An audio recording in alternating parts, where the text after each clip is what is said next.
Sir sir ওই জায়গাতে ওই যে জামাত শিবিরের জায়গাটা আমার প্রশ্ন ছিল, কিন্তু আমি জানাবো ওই যে ডিবি অফিসে যে ভাত খাওয়ানোর ছবিটা ওই জায়গাটা। আমি সবগুলো রনি অনেকগুলো কথা বলেছে, আমি সবগুলো অ্যাড্রেস করব।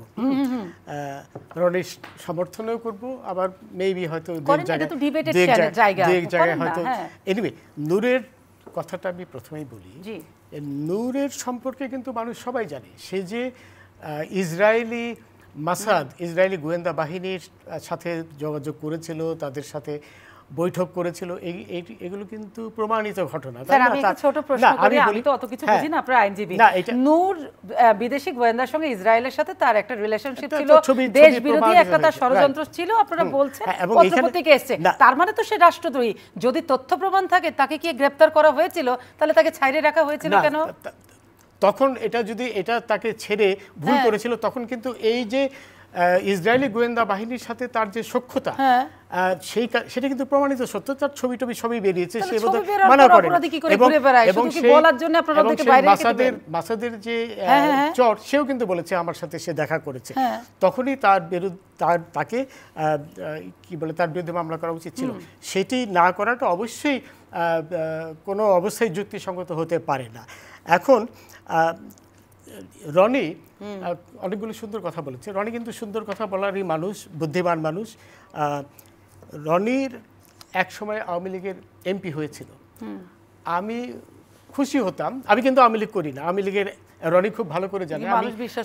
না, আমি আওয়ামী লীগের 1 পয়সার বেনিফিশিয়ারিও না। সময় এটা পৃথিবীর অন্য কেউ জানুক না জানুক, রনি জানে, অনেকেই জানে। স্যার, এটা আপনি বিশ্বাস করেন? আপনি আওয়ামী লীগ করেন না, মানুষ বিশ্বাস করে।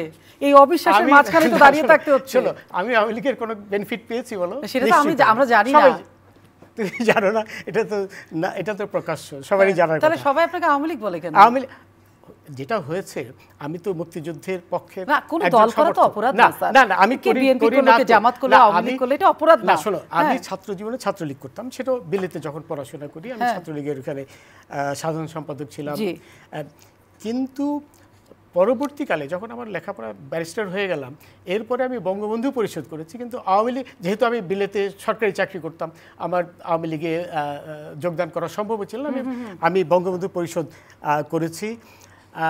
কিন্তু আওয়ামী লীগ আমি কখনো কিন্তু করিনি, এখনো করি না। কিন্তু সুবিধা পেলে কি খালি আওয়ামী লীগ করতে হবে? না, শোনো, যেহেতু আওয়ামী লীগের কথাগুলো মুক্তিযুদ্ধের পক্ষের কথা, এই জন্য আওয়ামী লীগের মূলমন্ত্রের সাথে আমার মূলমন্ত্র মিলে যায় বলি আমি একইভাবে কিন্তু রাশেদ খান মেননের পক্ষেও কথা বলি, ইসের পক্ষেও কথা বলি। কি বলে, ঘাতক দালাল নির্মূল কমিটি। না, ঘাতক দালাল তো রাজনৈতিক দল নয়, এটার সাথে তো আমি আছি, ওদের উপদেষ্টা। আর ওই হাসানুল হক ইনুর, যারা মুক্তিযুদ্ধের পক্ষের সবকটি দলকেই আমি কিন্তু সমর্থন করি। এখন আমি যেটা বললাম, যে রনি যদি আওয়ামী লীগে থাকতো, আমি কিন্তু খুবই খুশি হতাম। এই জন্য খুশি হতাম যে রনির যে মেধা, আমি মেধার কথাটা পরে আসবো, রনির যে ইন্টেলেকচুয়ালিটি, ওর যে জ্ঞান, সেই জ্ঞান দিয়েই কিন্তু তোমার যে কথাটি আজকে রাজনৈতিক মীমাংসা, সেই দলটিকে অনেক উপদেশ দিতে পারতো বলে আমি মনে করি। দলের কাছে যে অনেক উপদেশ দিতে পারতো। আমার মনে হয় সেই ধরনের উপদেশটার অভাব দলে রয়েছে। তার মানে আওয়ামী লীগে ভালো বুদ্ধি দেওয়ার মানুষের অভাব আছে, অভাব রয়েছে। কারণ কি দল বুঝতে পারছে? যদি না বুঝতে পারে, সেটা তাদের ব্যর্থতা। তার মানে এই যে চলমান স্যার কয়েকদিনের সহিংসতা, সেটা কি রাজনৈতিক একটা ব্যর্থতা না? অবশ্যই। আওয়ামী লীগ তো আলাদা দল, সরকারকে আলাদা করছে। এই যে গত কয়েকদিনে অনেক কঠিন আওয়ামী লীগের ভেবেছে 2-1 দিনের মধ্যে সরকার পতন হবে, তারা কিন্তু সব ইঁদুরের গর্তে পালিয়েছে। আওয়ামী লীগের লোকও ভেবেছিল। অবশ্যই, অনেকেই পালিয়েছে। কজনের চেহারা তুমি দেখেছো বলো?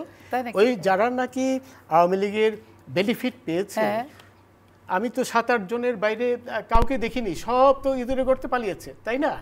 এখন স্যার পালালো কেন? আমি কথায় কথায় থামা, এটা আমার একটা বাজে দোষ। কিন্তু স্যার আপনি বলছেন যে সব আওয়ামী লীগ ইঁদুরের গর্তে পালিয়েছে। না, মানে সুবিধাভোগী যারা আওয়ামী লীগ, সব সুবিধাভোগী না, অনেক সুবিধাভোগী আওয়ামী লীগ ইঁদুরের গর্তে পেরিয়েছে। কিন্তু আমার প্রশ্ন হচ্ছে, একজন তৃণমূল থেকে টপ টু মানে বলে শীর্ষমূল পর্যন্ত আওয়ামী লীগের তো সবাই জনপ্রতিনিধি আছে, ইউনিয়ন চেয়ারম্যান থেকে উপজেলা চেয়ারম্যান, এমপি থেকে 300 আসনের এমপি, সকলেই।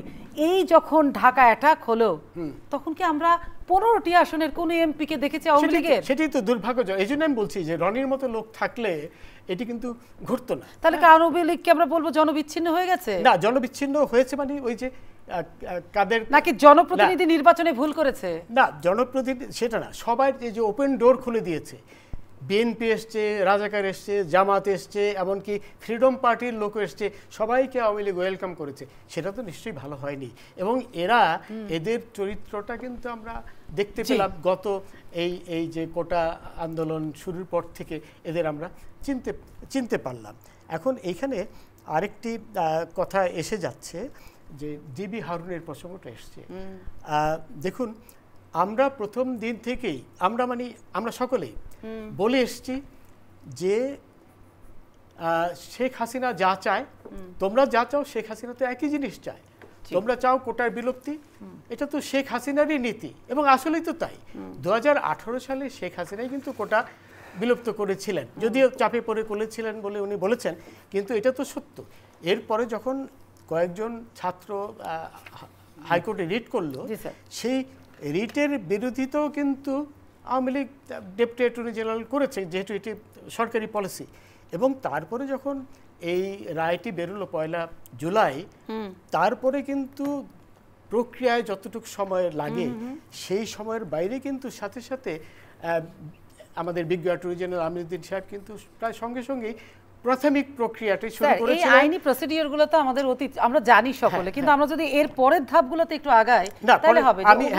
না, পরের ধাপগুলো প্রথম দিনই কিন্তু আমিনুদ্দিন সাহেব একটি, যেটা আইনের ভাষায় বললে মানুষ বুঝবে না, যে প্রাথমিক দরখাস্তটা উনি করেছেন, যেখানে পরিষ্কার বলে দিয়েছেন যে আমরা হাইকোর্টের রায়ের বাতিলতা চাই, মানে হাইকোর্টের রায় যেন বাতিল হয়ে যায়, আমরা সেটা চাই। এবং সেইভাবেই কিন্তু এগিয়েছেন।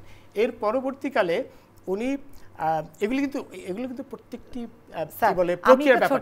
এবং আদালত তো তার আদালতে আইনি প্রক্রিয়া এগিয়েছে, কিন্তু জিনিসটা যখন আর আদালতের মধ্যে সীমাবদ্ধ থাকেনি, জিনিসটা এসে গেছে রাজপথে, তখন এটা কি রাজনৈতিক একটা মীমাংসা দরকার ছিল না? রাজনৈতিক মীমাংসার কোনো, এটা নিশ্চয়ই রনিও করবে। তুমি ওই শিক্ষার্থীদের কাছে কি কোনো প্রতিনিধি গিয়েছিল সরকারে? না, সেটা আমাদের ব্যর্থতা, আমরা তাদের বোঝাতে পারিনি যে এই বিষয়টিতে সরকারের কোনো ক্ষমতা নেই।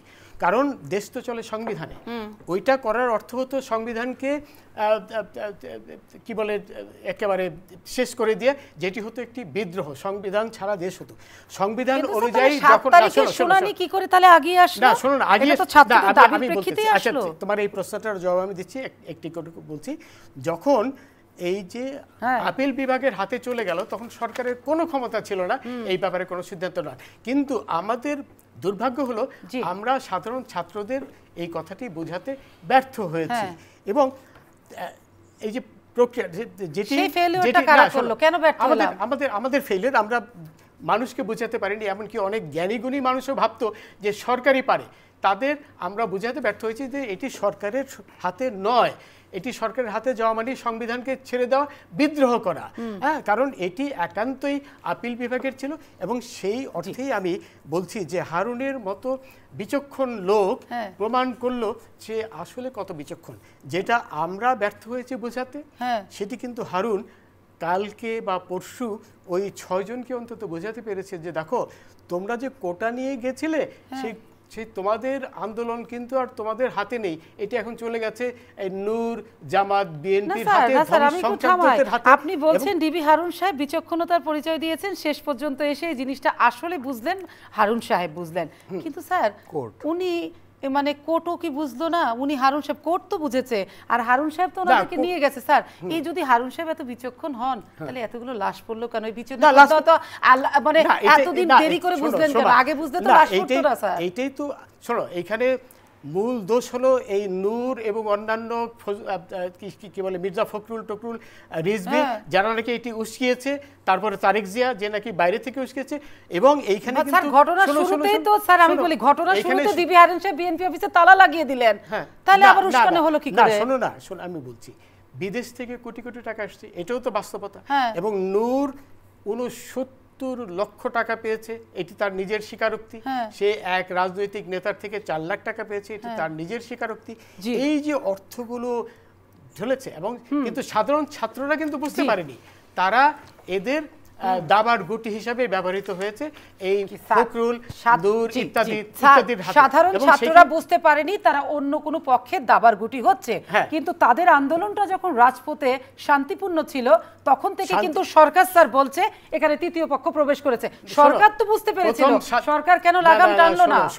প্রথম 7 দিন শান্তিপূর্ণ ঠিকই ছিল, কিন্তু পরে যখন রাস্তাঘাট ওই যে প্রথম বললো কি বাংলা ব্লকেড, হ্যাঁ এইটা তো আর শান্তিপূর্ণ বলা যায় না, কারণ তুমি রাস্তাঘাট সব বন্ধ করে দেবে, মানুষের যাতায়াত বন্ধ করে মানুষের জীবন দুর্বিষহ করে দেবে। তাহলে এই শান্তিপূর্ণ আন্দোলনের মধ্য দিয়েই তো তাদের একটা দাবি দেওয়া আছে, কিন্তু শান্তিপূর্ণ আন্দোলনের মধ্যে কিন্তু ছাত্ররা বলছিল আমাদের সাথে কথা বলুক, আমরা সর্বোচ্চ পর্যায়ে কথা বলতে চাই। কথা বলার কিছু ছিল না, তো এই জন্য ছিল না, তাদের বারবার বোঝানো হয়েছে যে বিষয়টি আপিল বিভাগের হাতে, আমাদের কিছু করার নেই, কিন্তু আমাদের ব্যর্থতা হলো আমরা সেই জিনিসটি বোঝাতে পারিনি। না, আমার কথা হচ্ছে স্যার বুঝলাম সব পক্ষই বুঝলো, এতগুলো ডেড বডি পড়ে কেন, এরকম অরাজকতার পরে কেন? তারা ডেড বডি পড়েছে কখন? যখন তারা অরাজকতা শুরু করছে, যখন বিটিভি ভবন ধ্বংস করে দিয়েছে, যখন তোমার ইসের তার আগে থেকে তো শুনছিলাম সরকার বলছে এই আন্দোলন জামাত শিবিরের, তাহলে সরকার বুঝে ছাত্রদেরকে কি নিজেদের আয়ত্তে আন্দোলন কেন? তাহলে বাড়তে দিল কে আন্দোলন আনবে কিভাবে? যখন নূর ঢুকে পড়েছে, মির্জা ফখরুল ঢুকে পড়েছে, না নূরের অনেক পাওয়ার, সরকারের চেয়ে নূর পাওয়ারফুল। নূর কোটি কোটি টাকা নিয়ে মাঠে নেমেছে, মাঠে নেমে সে কয় কোটি টাকা? আপনি বলেন অনেক 69 লাখ তার নিজের পকেটে গেছে, বহু টাকা পেয়েছে, দেশে অনেক ব্যবসায়ী টাকা দিয়েছে, বিদেশ থেকে টাকা আসছে, মধ্যপ্রাচ্য থেকে টাকা আসছে। কে বেশি শক্তিশালী, নূর না সরকার? শোনো, নূর স্যার কে বেশি শক্তিশালী, নূর না সরকার? না, নূর আমি সরকার শক্তিশালী, কিন্তু নূর যে নূরের সাথে আপনি এতবার বলছেন না, নূর যে পরিস্থিতি সৃষ্টি করেছে সেটি আমাদের, আমি তো প্রথম থেকেই বলছি আমাদের ব্যর্থতা, আমরা ছাত্রদেরকে বা জনসাধারণকে প্রথম দিকে বোঝাতে সক্ষম হয়নি। যখন তারা বিটিভি ভবন ধ্বংস করে দিল, যখন টোল প্লাজায় আগুন জ্বলিয়ে দিল, কত মানে মেট্রো রেলে ধ্বংস করে দিল, মেট্রো রেল অবশ্যই জনসম্পদ ধ্বংস করা অবশ্যই অপরাধ, এবং এটার বিপক্ষে নিশ্চয়ই সকলে। না শোনো, এই যে এগুলো যে ধ্বংস করেছে জামাত, শিবির, বিএনপি, এগুলো তো এখন প্রমাণিত, যাদের ধরেছে সিসিটিভিতে আইডেন্টিফাই করে যাদের ধরেছে, তারা নিজেরাই তাদের পরিচয় পাওয়া গেছে। ছাদ থেকে কতজনকে স্যার আমরা তদন্ত হওয়ার আগে বিষয়গুলোকে বলে দিই এরা করেছে, এটা কি তদন্ত কাজ ব্যাহত হয় না? না, তদন্ত যারা যেটা স্বীকৃত, নূর স্বীকার করেছে, জি স্যার, হ্যাঁ, তারপরে নূর অন্যান্যদের সাথে যে মিটিং করেছে, স্বীকার করেছে, এগুলো তো সবই স্বীকৃত। সুতরাং স্বীকৃত কথা কিন্তু তদন্তে কোনো প্রভাবিত হবে না। যখন এবং তারা পরিষ্কার ভাষায় বলেছে যে কে বিটিভি ভবনে আগুন দিয়েছে, কে মেট্রো রেল, যে মেট্রো রেলের জন্য আমরা বছরের পর বছর অপেক্ষা করছিলাম, কোটি কোটি টাকা ঋণ করে মেট্রো রেল, সেই মেট্রো রেল ধ্বংস করে দিয়েছে। এগুলো তো সবই, কারণ সিসিটিভি শেষ পর্যন্ত আপনার থেকে আমি কি পেলাম? শেষ পর্যন্ত যে এই যে অপশক্তি, এই অপশক্তিকে কঠোরভাবেই দমন করতে হবে, এর কোনো বিকল্প নেই। এবং এরা রাষ্ট্রদ্রোহিত অপরাধ করেছে, এই রাষ্ট্রদ্রোহিতার অপরাধীদের বিচার করতে হবে, এবং সেইখানে কবিগুরুর সেই কথাটি আমাদের মনে রাখতে হবে, ক্ষমা যেখানে এই ক্ষীণ দুর্বলতা, হে রুদ্র আমি যেন কঠোর হতে পারি তাহা।